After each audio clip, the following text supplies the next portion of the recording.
Hello my friends, let's start this video from the Frontlines review. This is the Pokrovsk town and you see that the battle is happening inside this settlement. The Russians are using seepage infiltration tactics with the small groups advancing towards the city, but still it is a gray area. The presence of the main Russian forces was spotted a little to the south, where they recently expanded the territorial gains, advancing towards the Shahtyrsky district of Pokrovsk. This is the industrial area of the town, so Russians could use some of the basements to hide their infantry forces, so from now on it's gonna be very hard to kick them out from the place, and Ukraine is trying to kick Russians out. As you might see, here is the Ukrainian counterattack vector. There is now an attempt by Ukrainian side to cut Russians in Litovice, so in a way there is the probability, however it's not high, but still it is out there, for Russian forces to be trapped in this southern outskirt of Pokrovsk. That's probably the plan of this Ukrainian counterattack operation, but at the same time Russia tries to expand this bridgehead, not letting Ukraine to cut their forces in a straightforward single attack. Well, I would say that in general the entire Pokrovsk town is now in a gray zone, and Ukrainian infantry is placed there just occasionally, because all of this area is targeted by enemy drones, but Ukraine is also using its drones in Pokrovsk and close by territories which are controlled by Russia, but still Russian army could be hit out there. As you might see, Ukraine is using drones in Zvirova and even aviation strikes in the south. In the modern day war, it's really hard to advance with significant forces. Usually those are the small attack forces or small defense forces which are placed in particular town blocks. So enemy is using also this tactics with the small forces, and as for them I would say it's the most profitable nowadays. Is the situation now catastrophic for Ukrainian army? I wouldn't say so, no. Even for Pokrovsk, Russia is unable to take this entire town just right now with those small amount of the forces. However, they might disturb Ukrainian logistics and Ukrainian defense in the settlement, and later on they might try to advance here with their main forces or even armored vehicles. As for the armored vehicles, guys, it is crazy what is happening on the front lines. If you follow me, you already know that Russians try to attack in many of the directions with their mid-wave iron convoys, and we're gonna speak about that as well, because Russia seems like doesn't want to stop, which will lead again from more of the losses, especially for their side. But speaking about Pokrovsk, Russians already before were spotted even in the central part of this town. It's not the first time happening like this advancement. It's nothing new, guys. What is new, however, that Russia advanced with their regular army main forces closer to the settlement, and they might take positions, as I say to you, in industrial area, and even aviation strikes in this case they probably won't help. So despite this interesting map, you see, I would say this is the only difference, and here is Ukrainian counterattack. That's something new, and Russia is trying to use this time of the year to advance with their infantry forces until it is too late for the weather conditions. Not every weather now is good for the Russian attacks, and they cannot use their drones during the morning time because usually there are fogs, but it also applies for Ukrainian side. Also, Russians have to stick to the roads with their motorized attacks, especially then they use light vehicles with wheels. As for BMPs and tanks, well, they still sometimes may go across the fields, as we witnessed in Pokrovsk-Dnipropetrovsk direction before, but even in that case their attacks were stopped by Ukrainian drone operators and artillerymen. And now let's go to the interactive map, guys. This is the map presented by the Myco73 Analytic. The link for his Twitter you may find in the video description below, and there is his link tree where he analyzes all of the hot military conflicts out there in the planet, including Ukraine. And I would say his maps are pretty much precise because he analyzes every spot on the front lines and every information coming from the drone cameras. For example, this was the geolocation of the Ukrainian counterattack. So our forces were spotted in attempt to cut Russian supplies towards Pokrovsk. And the fights are ongoing even inside the city itself, close to the central part. Again, geolocation with Ukrainian army presence, and there was the fight for some local building. Small forces, still not yet the main Russian military group. Well, despite those Russian actions, as you might see, Ukraine is more active in this area, using infantry, drones, aviation. absolutely everything. But Russian presence was spotted indeed, and Russia is using aviation strikes too. As you might see here, they hit some of the industrial plant. Well, as for the winter time, I don't think that Russian infiltration tactics could really work. Well, anyways, we'll see. And again, let's look at this part, oh my god, where Russia started to use the old tactics, advancing with convoys. Well, for the last 24 hours, there were just occasional fights, and Russia didn't send lots of the forces, but still, they maintained the same tactics. Which I think after all is quite stupid, because here their main attempt was to go to Shakhove, to expand the bridgehead and to re-encircle their army group in Kucherev Yar and the one that was trapped between Novoshachove and Shakhove. But every time they sent not enough forces to take the positions, or they sent those in the wrong way, where for example this bridge, where is this river? Yeah, this bridge is being destroyed. An absolute poor planning. In the comments you say sometimes, yeah, some people say that Dennis do not tell mistakes for Russian army, they learn from their own mistakes, not from me. And Russian military bloggers, they tell exactly the same stuff what I tell you here, that this is the stupid way to attack for Russia. So Russian command may get the same information that I tell you from their own Russian informational field. Russian military bloggers, they do not believe in what is happening with those crazy losses. They're asking the question why and how it was done that poorly. So it's not me only saying about that stuff. They all understand it. I think Russian commanders, they understand that stuff themselves, and they obtain the orders, okay, go and take, for example, Shakhove with what you have. Okay, today we have 6 of the vehicles, so let's throw them there. The day after tomorrow they receive, for example, 9 vehicles prepared for attack with some of the electronic warfare which doesn't work and hunger type of the vehicles, and they decided to throw it to the same Shakhove direction, maybe using different road at the very end, but all of that failed from the very beginning on the Russian so-called controlled territory where Ukrainian drones continue to operate. So the main incompetence of the Russian army comes not only from the local commanders who do not understand sometimes the situation, but also it comes from the very top. Gerasimov, for example, he wants to present some of the achievements to Putin, but he doesn't understand what is happening in particular direction. In Russian army, this feedback is very poor. Just imagine if Russians concentrated all of those forces which they used for multiple of the attacks in so many directions, if they gathered those in a single convoy, like 50 of the vehicles they lost for the last couple of weeks. So imagine convoy of 50 vehicles, and Ukraine needs sometimes even 10 drones to stop one tank because it's hunger, so you need to break through it, bomb it, then some of the lucky drone penetrates it, causing some sort of the kaboom. So it's kind of hard also for Ukrainian drone operators to stop those convoys, and they do it because they have enough drones to do it, enough forces, enough drone operators. So 9 vehicles is okay, but if Russia sends, for example, 25 vehicles, I think that some of them could reach even Ukrainian positions. Yeah, the most of the Russian convoys still would be destroyed, but Russians might land their forces in some of the village of Shakhove, maybe Toretsky, and create some sort of the bridgehead where they can feed it with more forces, and Ukrainian drone operators would be forced to also deflect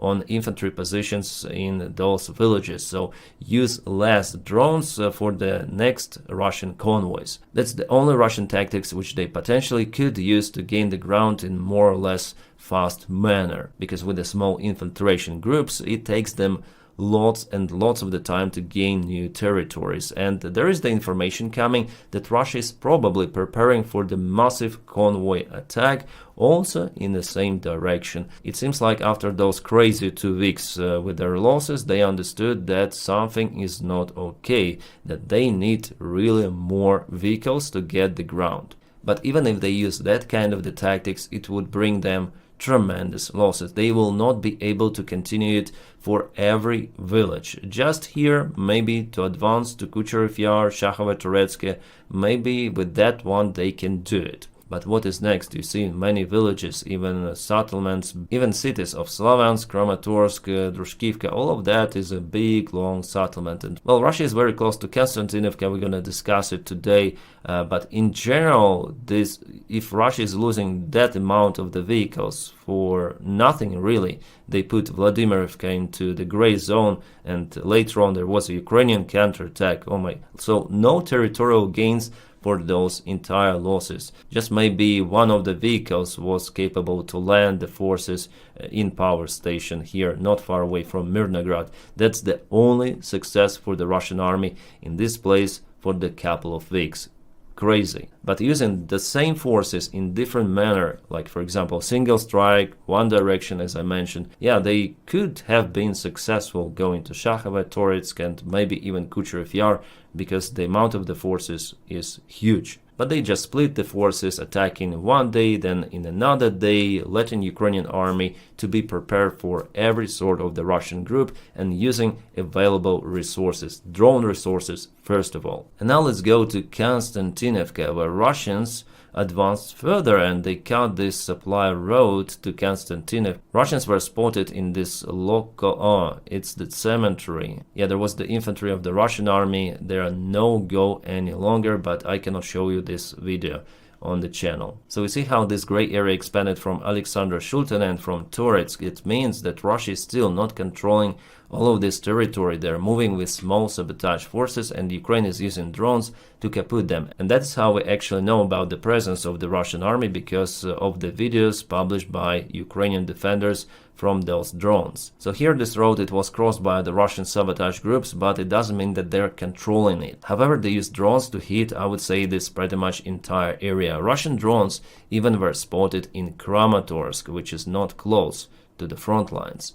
Here we have some photos of the Ukrainian cameraman in Konstantinovka direction. So the situation there, well, it's battlefield. Yeah, it's the war zone out there already. Lots of the razor wire and drone protection you might see for Ukrainian supplies.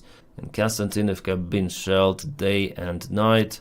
Again, aviation gliding bomb is there. Some of the vehicles, and Ukraine, as you see, also has some of the losses, especially unarmored vehicles like pickup trucks that only have some of the anti-drone meshes. Well, this vehicle didn't burn down, so probably crew survived. Well, from entire front lines, despite Russia concentrated the most of the efforts in Pokrovsk, Dobropila and Konstantinovka, still the only direction where they move with their regular main Russian forces in this one, Dnipropetrovsk, Zaporizhia. So every day they take the ground. If you go 2 days ago, you might see that definitely they're taking the ground. Ukrainian defense is not strong, not as strong as in Donetsk direction. That's why Putin asks Donald Trump to push Ukraine for capitulation. Capitulation means giving up Donetsk Oblast just like that without any fight, because Putin simply is unable to take it by force. But here definitely Russians move. The main Ukrainian defense line goes a little behind. You know, Pokrovsk, it's the main settlement on the way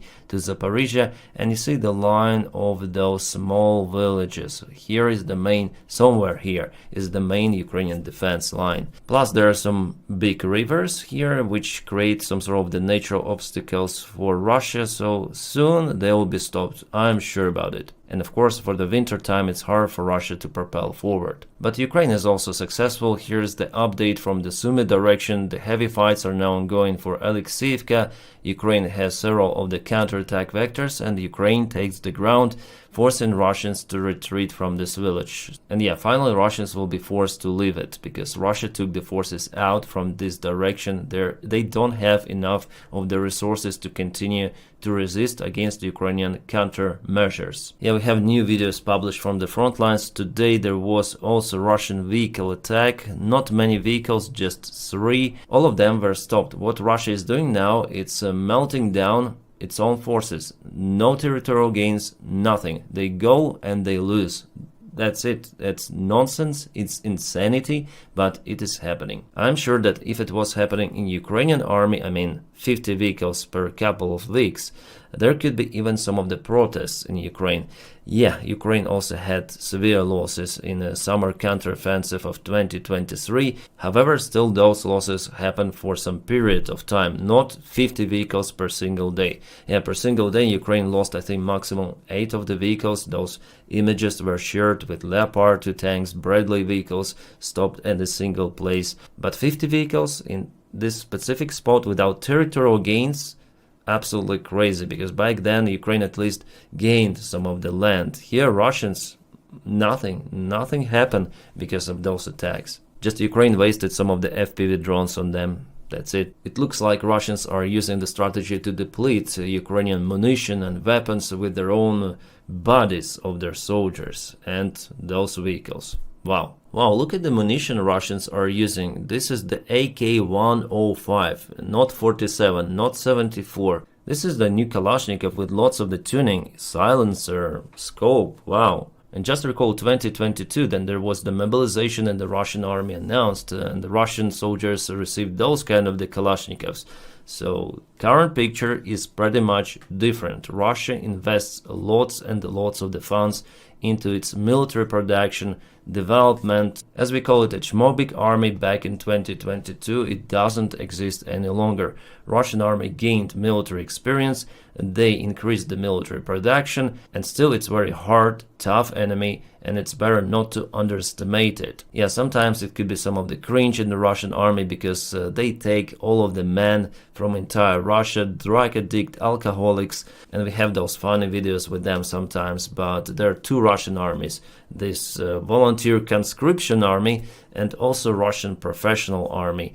And they're equipped with those kind of the tools. It's no joke, absolutely. Oh, probably Russians hit Ukrainian Patriot system. I'm not sure, but it looks like it, judging on the evidence they presented. So there's the control center and also radar of Patriot plus support car. They were spotted in Pavlograd, Dnipropetrovsk Oblast. As you see, there were some of the efforts done to build protection for the system. And okay, this is the launcher they show. Could it be a real launcher? Well, we'll see if they hit it, if it explodes like firework. Really hard to tell. Usually there are lots of the traces, however it still could be a Patriot. I do not exclude this probability. One more Iskander strike, and something was burning there, so yeah. There could be some of the fuel, but honestly doesn't look like a decoy. Too much smoke coming from the place. Well, we'll see. The official Ukrainian reports say nothing about this case, but I have to tell it on my channel because I monitor also Russian channels and they share those kind of the videos, and suspiciously it looks like definitely a Patriot system, which is placed, I would say, far away from the front lines. Pavlograd is located over here on the way to Dnipro city. It's pretty much far away from the front lines. It's roughly 70 kilometers, the closest point here. Well, Russians may use their Iskanders for the very far range. 550 kilometers, that's the announced limit for that kind of weapon, but it's announced one. Potentially it might fly further, I'm sure about it. Russia just put 550 on the paper to fit the limits of the treaty with the United States for those ballistic missiles. The problem is that Russian surveillance drones continue to fly and they spot locations of Ukrainian, even Patriot systems, sometimes engineering equipment. Because Russia is now so active in Dnipropetrovsk Oblast, Ukraine start to build new defense lines, but Russia hit that one too. For example, this trench is being digged down by Ukrainian engineering equipment in Dnipropetrovsk Oblast, or in Zaporizhia, it's hard to say really. And you might see Russian Lancet drone is coming to hit it, and there was the strike. Unfortunately, the vehicle was destroyed. The other tools also were hit by Russian Lancets. Some truck was hit too by Lancet also. You see that Ukraine places the Dragon T, so all of those engineering constructions, they are being built kind of late, and Russia is already very close and capable to use even their Lancets. Unfortunately, Ukraine doesn't have the massive production of Lancet-like drones. So yeah, we have some of the tools, but they're not that developed as, for example, Lancet, but Ukraine produces long-range drones to hit Russian infrastructure. And by the way, about the strikes on the Russian infrastructure, this is the Russian oil port in Feodosia, Crimea, occupied territory of Ukraine. Nevertheless, the port belongs now to Russia because they took it from Ukraine. So Ukraine hit it 2 of the times to disturb the Russian logistics, and as you might see,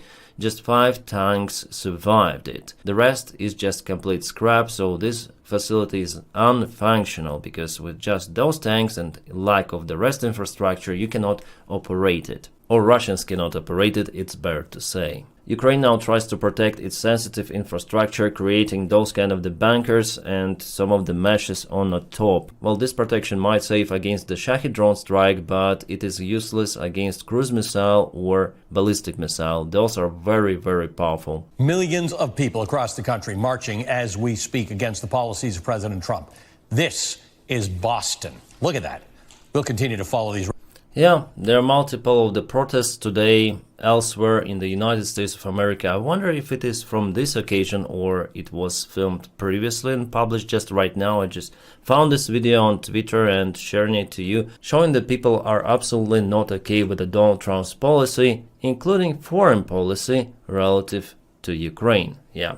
People are not just for Ukraine out there, but it all combines together, and mostly people are just sick and tired in the United States of this incompetent administration. So fellow Americans, thank you so much for supporting your, first of all, democracy, because it influences entire world. My friends, next video gonna be uploaded as soon as possible. As soon as we have some of the information coming, news, I immediately will film it for you. And thank you so much for making my content, my job possible. Because of your support on Patreon, which is in the video description below. You may find the link for my Patreon page, or your support on membership of YouTube channel. Thank you, thank you, thank you, my friends. And now I wish you all a peaceful sky wherever you are, and have a great time.